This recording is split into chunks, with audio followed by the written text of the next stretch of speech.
자, 안녕하세요. 9월 25일 금융경제 이슈 브리핑 한번 해볼게요.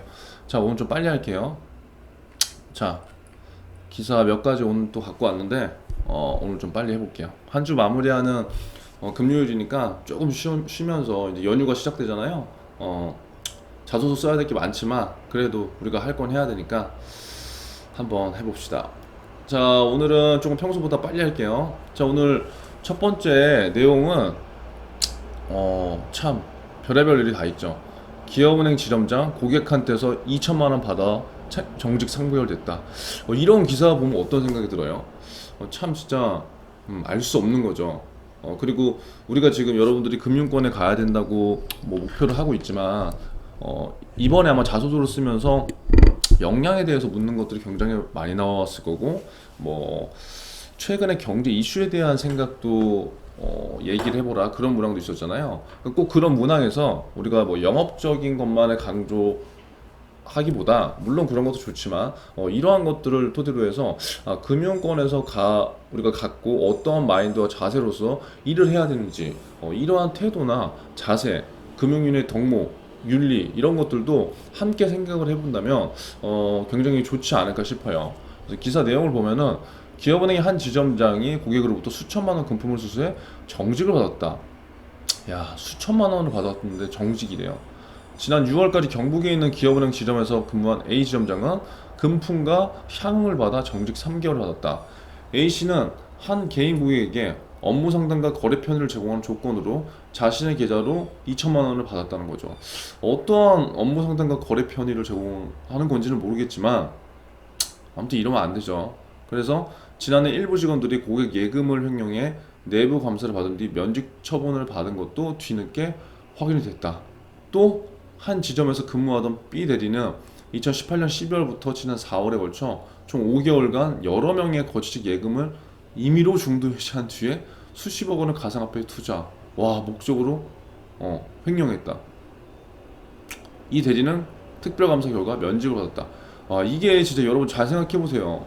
이게 지금 이게 기업은행의 뭐 직원들이 나쁘다, 이제 이런 것을 떠나서 그냥 금융사에서 일하고 있는 직원들 중에 지점에서 가장 높은 포지션을 갖고 있는 그런 지점장과, 여기 보면은 이제 B 대리라고 나와 있는데, 이게 어떻게 고객 여러 명이 거치식 예금을 갖고 있는 것도 임의로 중도 해지했다는 거잖아요. 그럼 지금 고객들이, 여러분들이 힘들게 벌어놓은 돈을 은행에 맡겼는데 그 돈을 내 허락 없이 그냥 예금에서 중도 해지해 버린다는 거예요. 그러니까 이게 말이 되는 현상인가? 된다는 거예요. 왜? 개인정보나 이러한 것들은 은행에서 갖고 있고 얼마든지 이렇게 할 수 있다는 걸 지금 단편적으로 보여주는 거거든요. 그러면 이러한 것들을 왜 도대체 하는 걸까? 본인의 사리사욕 때문에 할 수밖에 없었다는 거죠. 그쵸? 물론 이 사람이 처음부터 범죄를 가장해서 은행원에 취직을 한 건 아닐 거잖아요. 그러니까 이러한 본인이 예를 들어서 돈이 정말 필요했던 상황이 만약에 있다고 가정했을 때, 금융인이라면 적어도 남의 돈을 고객의 돈을 만져서 그것들을 처리해야 되는 건데, 내가 힘들다고 해서 이렇게 고객의 돈을 갖고 임의로 해지하고 한다? 이건 정말 말도 안 되는 거고 있어서도 안 되는 일이죠. 근데 그 돈을 뭘 한 거예요? 가상화폐에 투자하고 타행 대출금 상환들을 목적으로 그 돈을 활용한 거예요. 그럼 어떻게 보면 이 사람은 공짜 대출을 받은 거죠. 대출은 적법하고 합법한 절차지만 이거는 남의 돈을 그냥 채운 거잖아요. 이거는 엄청난 범죄죠. 특히나 금융직원이 이런 윤리적 의식을 완전히 망각하고 본인을 위해서 지금 활용한 거잖아요. 근데 더 웃긴 건, 저는 봤을 때 특별감사 결과 면직을 받았대. 면직. 그쵸? 면직은 중요한 게 아니에요, 여러분. 안 그래요? 이거 범죄잖아요. 그럼 법적으로 책임을 물어야죠. 그러니까 이러한 일들이 지금 기업은행뿐만 아니라 다른 은행에서도 물론 일어나고 있을 거예요. 근데 지금 이런 일이 일어나면 당연히 안 되겠죠. 그러니까 우리가 이런 기사를 보고 생각해 봐야 될 거는, 정말 내가 고객이라면 힘들게 이제 그런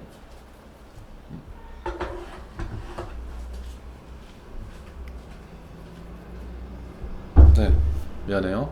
자, 힘들게 이렇게 돈을 벌어서 내가 은행에 안전하다고 생각하고 은행에 맡겼는데 그 돈을 어, 이렇게 해버린다면 진짜 말이 안 되는 거잖아요. 그렇기 때문에 금융인으로서 윤리적 태도, 그 다음에 나의 가치관, 그 다음에 성장 과정, 이러한 것들을 그냥 단순하게 여러분들이 자소서나 면접 때 그냥 내가 하고 싶은 얘기가 아니라 이러한 것들을 보면서 조금 연관성 있게, 뭐 예를 들어서 뭐 돈에 대한 나의 가치관을 보여준다든가, 아니면 내가 아무리 어떠한 힘든 상황을 겪었을 때 내가 이렇게 이러한 태도, 이러한 성장 과정, 이런 것들을 보여줄 수 있는 뭐 예시를 보여준다든가, 아니면 주요 경제, 최근 경제 이슈에 대해서 썼을 때 이러한 것이 왜 문제이고, 이러한 상황들이 벌어졌을 때 기업에 관련된 이미지, 그다음에 고객 입장에서는 어떠한 좋지 않은 상황, 그리고 이 문제를 해결하기 위해선 어떠한 해결책을 한다면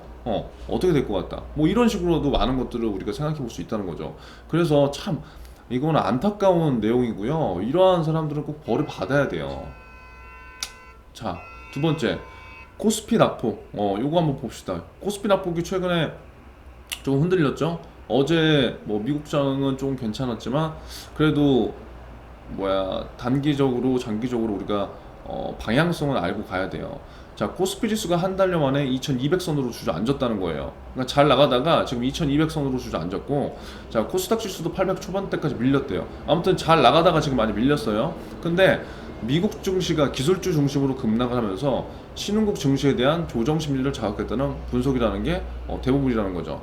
제가 계속 영상에서 지금 얘기하지만 지금 증시가 상당히 괜찮았다가 코로나 때문에 잠시 주춤하고 그 다음에 다시 괜찮은 상황으로 왔다가 이제 미국 기술주 중심으로 다시 반등을 해서 지속적으로 장이 좋았었죠. 우리나라도 마찬가지로. 근데 지금 그러한 것들이 약간 급락을 하면서 조정 국면이다.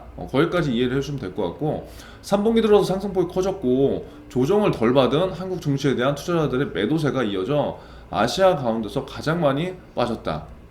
코스피 지수는 24일 이렇게 거래를 마쳤고 이렇게 했고, 유일하게 20개 항목 중 하이닉스가 유일하게 올랐대요. 아시아 증시 가운데 코스피 지수가 낙폭이 가장 컸다는 거를 주목을 해야 될 것 같고, 자, 미국 증시가 9월 들어서 기술주 중심으로 조정을 받는 와중에도 한국 증시는 상대적으로 조정을 덜 받았다는 그 상황을 여러분들이 인지하면 될 것 같아요. 그러니까 증시 조정을 덜 받았다는 거는 그만큼 변동성이 그렇게 심하지 않았다. 그나마 좀 안정성이 있었던 시장이다. 근데 그렇기 때문에 지금 상황에서는 조금 더 이제 낙폭을 보일 수 있다는 거죠. 자, 그래서 그동안 계속 올랐던 증시에 대해서 이제 너무 많이 올랐으니까 자 이제 좀 빼보자. 이제 이런 사람들의 차익 실현 욕구가 커졌다는 거예요. 개인이건 기업이건 외인이건. 그래서 아마도 2100 후반대까지는 조정을 받을 것이라고 전망을 하는데, 이러한 것들이 다 맞는 얘기는 아니에요. 개별의 견해니까. 그래서 여러분들이 이런 방향성들을 보고 현재 이러한 증시가 국면이네, 조정을 받을 수도 있겠네, 한 지지선 한 2100 후반대까지 갈까? 이런 감이 아직 없으니까 일단 신봉기사를 토대로 해서 그렇게 한번 상황을 그냥 보는 게 좋을 것 같아요. 그래서 증권업계에 이제 보면은 이 같은 조정 흐름이 당분간 지속될 수 있는 전망이다. 자, 그러면 미국 대선 이제 이슈도 있잖아요. 그러니까 우리가 이런 걸 보면서 이제 여러분들이 뭐 은행권을 가거나 뭐 증권회사를 가거나 했을 때 어차피 상품을 판매할 때는 펀드도 판매할 수 있고 뭐 각종 투자 상품을 판매해야 될 수도 있는데, 그런 투자 상품을 판매를 하면서 이 증시의 흐름을 어떻게 연결시켜서 우리가 해석하느냐, 그런 것도 중요한 거겠죠. 왜냐면 이런 이슈들을 꾸준하게 내가 알고 이러한 것들을 고객들한테 전달하는 게 굉장히 중요한 거잖아요. 그렇기 때문에 이러한 시장 동향에 대한 체크라든가, 그다음에 꾸준하게 내가 뭐 예를 들어서 주식시장에 대해서 어떠한 경험을 갖고 있다던가, 아니면 나만의 시장 분석 노트를 예를 들어서 만들었다던가, 뭐 이런 것들이 여러분들이 지금 강조하고자 하는 직무 역량 중에 하나로 들어갈 수가 있어요. 그러니까 그렇게 보시면 될 것 같고요. 자, 이거는 이제 부동산 관련된 얘기인데, 서민들은 살 곳이 없다.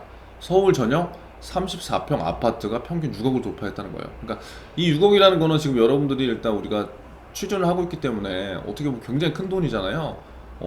저도 예전에 진짜 그렇게 느꼈거든요. 근데 지금 서울 전역 34평 아파트로 가면 대부분 여러분들이 아파트에 살고 있으면 부모님 포함해서 한 네 가족이 살고 있다고 봤을 때 그 정도 크기예요. 이거보다 조금 더 작은 게 이제 25평이고요. 근데 그 아파트가 평균 6억. 그러니까 평균 6억이라는 거는 갭 차이가 엄청나거든요. 그러니까 지금 대부분 부동산 시장 자체가 굉장히 많이 상승돼 있고 예전에 대비해서 관심 또한 많아졌기 때문에 이제 서민들이 일반적인 서민들은 살 곳이 이제 없다는 거죠. 자, 그래서 여기 내용 보면 서울 25개구 전역에서 국민주택이라고 불리는 34평 아파트의 평균 가격이 6억을 넘었다. 문재인 정부 초기에 3년 전만 해도 절반이 6억 이하였는데 그 사이 집값이 급등했다는 거예요. 그러니까 국민주택의 규모가 우리가 대부분 34평으로 이제 작고요. 4인 가족. 근데 조금 이제 적은 평수가 아까 말씀드렸지만 25평이요. 25평도 4명은 살 수 있어요. 근데 34평이 대부분 많이 원해요. 왜냐? 아이들을 갖고 이제 하다 보면 조금 그래도 공간이 큰 게 좋기 때문에. 근데 뭐 문재인 정부 초기에 3년 전만 해도 6억 이하였던 것들이 많았으나 지금은 줄었다는 거예요. 근데 이거는 이 기자님이 해석하는 그 방향이고 부동산 시장의 동향에 따라서 이런 것들은 해석하는 거는 달라질 수 있어요. 근데 참고로만 보세요. 자, 그래서 여기 보면은 엄청 비싸죠. 여러분들이 살고 있는 아파트가 이렇게 비싼 아파트인 거예요. 이렇게 지금 뭐 19억, 18억 이게 여러분 직장인으로서 얼마나 모으면 이 돈을 가질 수 있을까요? 한번 곰곰이 한번 생각해 보세요. 여러분들이 이제 금융권에 가고 종사를 한다고 하더라도 서울에서 이런 아파트 갖기가 여러분 굉장히 쉽지가 않아요. 예. 그래서 사람들이 지금 부동산 투자에 더 열을 올리고 공부를 하는 이유가 월급으로만 답이 안 나오거든요. 그렇기 때문에 어떻게든 내가 인서울에서 아파트를 이 정도에서 좀 매매를 하려고 한다면 그래서 직장인들 투잡을 하는 거고 그래서 다른 투자 방안을 끊임없이 공부하는 거예요. 그러니까 지금 여러분들이 취업에 있어서 제가 취업에 대한 얘기들을 메시지들을 남기지만 제가 하고 싶은 얘기들은 취업이 전부는 또 아니에요. 하지만 취업을 해서 내가 직장을 갖고 있어야지 다른 것들에 대한 시야가 열리고 그러한 것들에 있어서 내가 많이 다양하게 알 수 있는 것들이 조금 안정된 나에 대한 기반 그게 있어야지 가능하기 때문에 일단 우리는 취업을 먼저 하는 게 이제 좋다는 거예요. 자, 여기 보면은 다 6억 넘었어요. 이게 지금 도봉구, 중랑구, 그러니까 서울 부동산도 여러분 다 똑같은 게 아니거든요. 각 구별로 되게 편차가 심해요. 도봉구, 중랑구 이런 쪽은 서울에서도 솔직히 비인기 지역인데 여기도 평균 6억이 넘었다는 거죠. 근데 여기에 지금 9억, 10억짜리 되는 아파트도 많아요. 그러니까 이게 말이 10억인데 정말 힘들죠. 서울 전체 평균 가격은 얼마예요? 10억. 네. 10억, 1억이 아니에요, 여러분. 그러니까 여러분 열심히 공부해서 빨리 취직해서 여러분들도 이렇게 뭔가 자산을 증식하고 내 보금자리를 마련하기 위한 그러한 노력들을 해야 되는데 단순하게 그냥 은행원, 뭐 증권맨, 뭐 보험사 가서 그냥 월급 받겠다. 물론 그런 것도 좋지만 그런 금융권에 가면 일단 좋은 거는 다양한 정보들을 많이 할 수 있잖아요. 그럼 그런 정보들을 내가 빨리 받아들이고 다른 지인들이나 이런 사람들한테 알려주면서 내가 또 학습을 하고 그렇게 하면서 다양한 상품군과 다양한 투자 그런 것들을 늘려서 결국은 여러분들이 이렇게 좀 경제적으로 힘들지 않고 아까 그 첫 지점장 그 모은행 지점장 사례, 모은행 대리 사례가 나왔지만 예를 들어서 경제적으로 내가 좀 안정이 되고 그러면 그런 행동 안 하겠죠. 뭐 단돈 몇 천만 원 때문에 나의 이름, 나의 주기 이런 것들을 결국 그러한 비윤리적인 행동들을 하지 않을 거란 말이에요. 그렇기 때문에 여러분들이 조금 더 예를 들어서 안정되고 내가 목표 있는 금융인이 되기 위해서는 이러한 다양한 투자를 저는 해봐야 된다고 생각하고요. 그러한 투자가 투기가 되면 절대 안 되겠죠.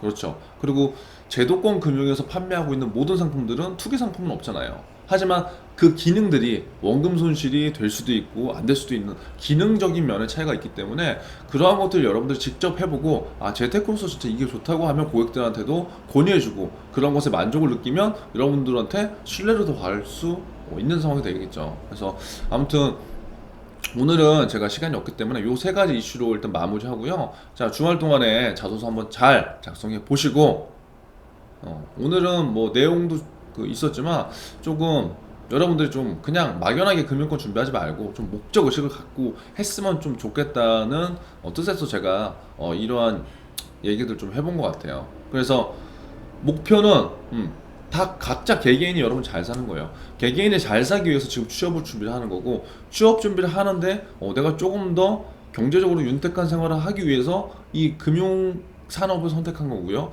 그 금융 산업들 중에서 여러분들 이제 겪고 경험하면서 다양한 시각을 넓혀서 여러분들한테 좀 더 도움이 되고, 여러분들이 이제 앞으로 결혼도 해야 되고 가정도 가져야 되는데, 그러한 것들을 조금 더 지금보다 좋게 되기 위해서 지금 노력을 하는 거니까 일회일비 하지 마시고요.